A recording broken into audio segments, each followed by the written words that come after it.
Hi, everyone. Welcome to Mama Wears Athleisure. I am your host, Mariela de Santiago, a first-time mom. We focus on all things mom with tips to help make life easier and more organized for all you mamas out there.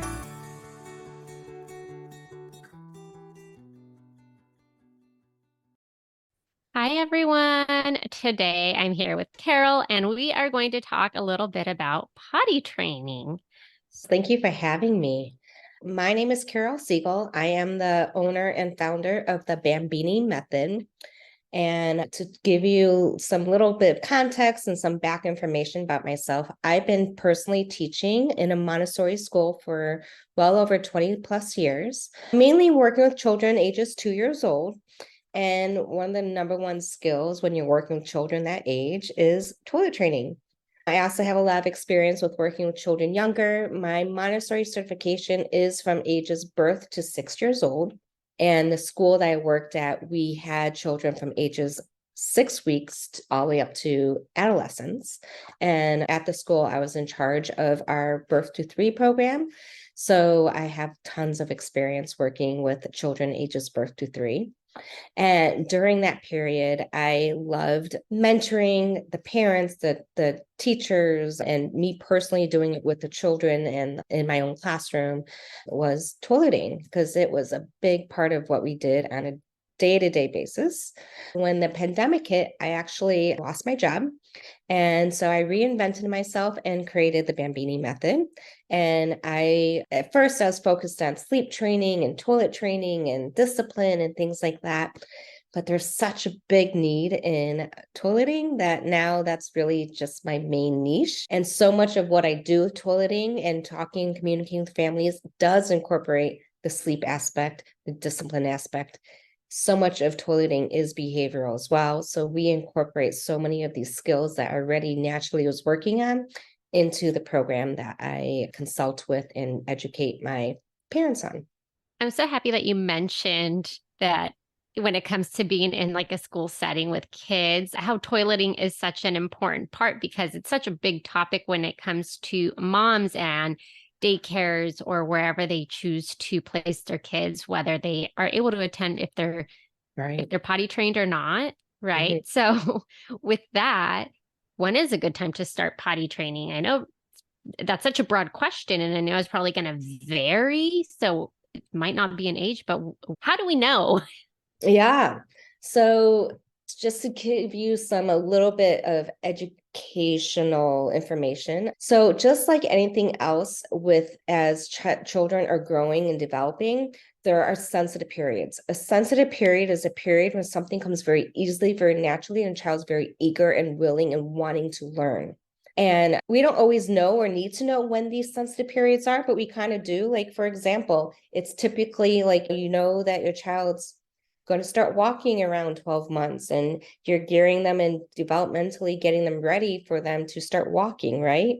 So same thing with toileting. And so for toileting, the sensitive period is between 15 and 24 months, which is really shocking for a lot of families to hear because so often this is the number one thing that I hear from parents is, well, when I spoke to my pediatrician, they just told me to wait until I start seeing some of the signs, or they just told me to wait until 3 years old or after 2, when that is just not the case. I had the pleasure of working with children as early as infancy. And so personally, I don't like to call toilet training because to me, toilet training is you're changing habits or you're training them. I like to call it toilet learning because it's really a learning process. And to add to that, so personally, as soon as a child, and this is what we did in the school that I worked at and that I was in charge of, was as soon as a child was comfortably sitting on their own, just in general sitting, as we were changing them in our infant classrooms, we would also sit them on a potty chair. So they started associating diaper changes, sitting them down on a potty chair, and then we put a fresh diaper on. And so it just became very natural. And we weren't surprised. Like children would kind of start having their diapers a little bit less dry, and they would actually start going in the potty chair. The earliest I personally had transitioned a a student into underwear was like right around 14 months. So I know it's possible. I did teach in a classroom ages 15 months to 24 months, and I was 100% successful in getting every single child transitioned to underwear before 2 years old. So I know it works. And I know that that sensitive period is a true time frame and it works. And it's just what the key is being consistent. For example, I was working in a classroom today. I'm doing some subbing in a Montessori classroom, and I was with a student who is, I would say, 16 months old, not verbal, not talking. And she just looked at me and she literally pointed at her diaper. We were by like the toilet area, the bathroom area. And so I'm like, okay, let's check your diaper. She was dry. She happily sat down. We went through the process. She did not produce, she did not actually void, but that is okay. They don't need to be producing and going and whatnot. You just want them to start getting comfortable, go through that process of when you're changing them, you're sitting them on a potty chair and kind of going from there. So, number one question I get asked, and I know you're going to be asking me this, what are some of the signs, right? So, like I said, they could be touching their diapers. They could just start walking and start following you into the bathroom. They show you that they're interested in, like, when they're following you, oh, wanting to like start flushing, and they want to like role model. They love watching you doing what you're doing. Yeah, it's so true. My son does that already, or he'll like bring a diaper to me. Yes. So I'm like, Yes. okay, it's time. I think it's time. I just need to finish listening to my book. Hi, everyone. It's your host, Mariella. I wanted to thank you for listening and share some ways to show your continued support. You can rate and review on Apple Podcasts or Spotify. Share the show with friends and family. Buy me a coffee to help with the financial costs of running a podcast. Follow me on Instagram at mamawearsathleisure. And finally, subscribe to my newsletter. Thank you for listening. Yeah, they don't need to be speaking, right? They don't need to physically. You could start, so many families too that I notice are doing some sign language with the kids at a young age. Often, like, you easily kind of start doing some sign language. They could start doing some of those movements, or even just touching, like, oh, potty, you could touch, and you could touch your front of the diaper, you could touch the back, so that could communicate, do you need to go pee, do you need to go poop, things like that. And so often at a young age, kids do start saying poo and things like that. When they also, some signs are when they start telling you when their diaper is wet, is also an early sign that they're ready for it as well. So, like, that's why part of the reason why I like to call it toilet learning is at a certain period in time, especially once the child is walking. This is a prime example. Once your child's independent and already walking, this is when I like to start walking them to the bathroom and start changing their diapers in the bathroom and sitting them in potty chair and starting a routine, starting that process and getting them comfortable. Because at this age, right, they just kind of follow you and they kind of do what you're doing. And then they see you doing while you're going to the bathroom. You could sit on the toilet, they could sit on the potty chair. You could do this at the same time, be done, wash hands, and continue on doing what you're doing. So you're kind of starting like a little routine, right? Because naturally, think about like when you need to go to the bathroom, right? Usually it's as soon as we wake up, before we leave the house, shortly after meals. So those are some of the time frames that you also want to be start introducing and start taking your own child and doing the same thing with them. Those are some tips, I would say. I feel like you kind of already answered my next question on how you can like prepare a little one for this stage. But with the preparation piece, do you personally think that there is big difference between choosing like the little potty versus the one that goes on the actual toilet seat and having steps? Like, which one would be a little bit better when it comes to Yeah, doing practicing? that's a great question. And that's a question that I get asked often. To start, kind of like I was saying, you want to maybe start as early as 9 months old or when they're sitting. You kind of want to start with the potty chair because you need and want them to feel safe. You want their feet to be stable on the floor. for pooping purposes, right? You need them to kind of sit properly, have their feet angled so the poop comes out easily and they kind of just naturally go and feel comfortable with it. The toilet sometimes is just too big. That emptiness, the hole, the water, and all that is just too scary for them at first. And they're just too small for it. I say once your child is successful in pooping and peeing and going regularly, and they're maybe bigger and able to climb up independently on their own and with a stool, is when you would transition into a toilet, when they have that confidence already. Is there like a realistic time frame for how long somebody should think about how long it's going to take when it comes to teaching your little one how to use a potty?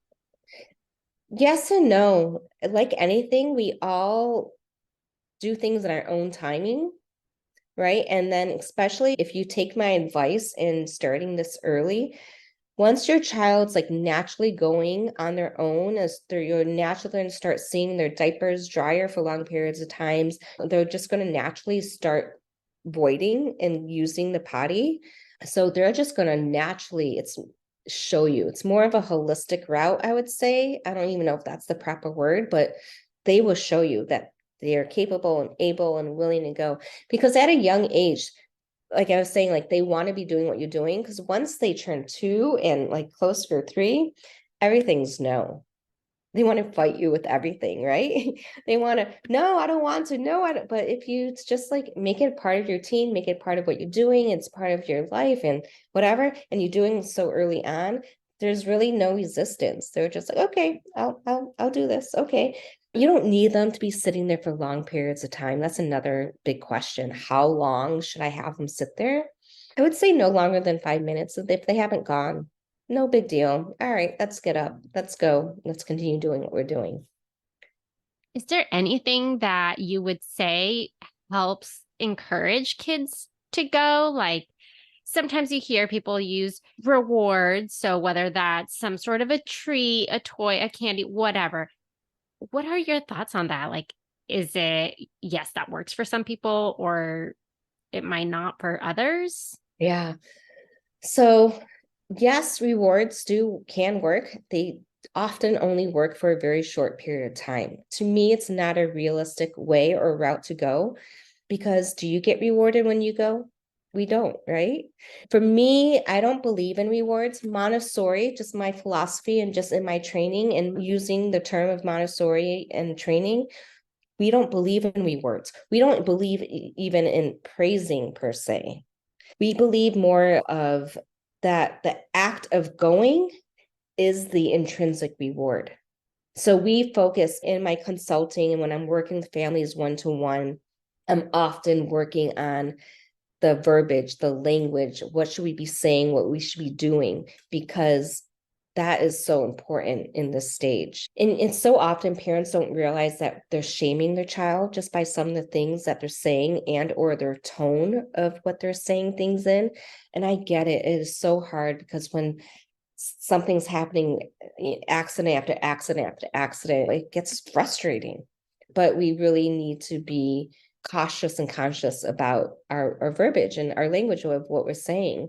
So, like I was saying, it should be the act of going is the intrinsic reward. So, when your child goes, I also, and I was kind of saying, we don't praise, like, we don't want to go like, oh, you went pee and start clapping and getting really overly excited.